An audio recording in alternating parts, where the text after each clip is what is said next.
kuba dushoboye kunganya kimwe ku kindi ni umunezero kuri ekipe yacu. Dushoboye gusohoka hanze ukaronka inota rimwe mutawumaramaye ni ikintu cyo kwishimira cyane. Wibaza yuko kugombora igitsindo nko ku munota 50 Karenzo Alexis vyabaye ikizere kingana gute? Ni intambwe kubona ushobora gutsindwa igitsindo cya mbere ugashobora kugira ingufu zo kugombora. Je ndibaza ko ari ikintu cyiza n'abakinyi kirabaye ingoga ibe twari tumazemo iminsi n'ivyari bihe vyiza. Umburira inota dukuye ngaha ku kibuga cya Bumamuru kiraza kuduha ingoga yo gushobora kubandanya twigenza neza.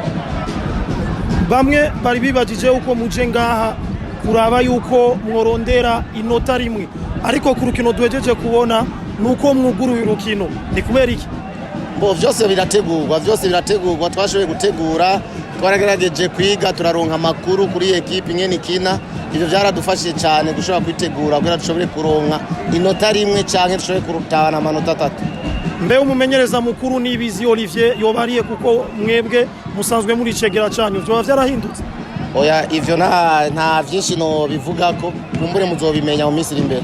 Ariko uno munsi nka Nicola aracari cegera nkuko byari bisanzwe muri Muso Sugar. Je ndibaza ico ntaco vyica, igikuru nuko turonka amanota umugwi ugaguma wigenza neza. Abafana Muso Sugar ubabwiye akahe kajambo? Barabizi ni igikorwa cyabo no kuguma hafi y'umugwi wabo mu bihe vyiza no mu bihe bibi bakaguma impande y'umugwi kugira bagume hoteli intege.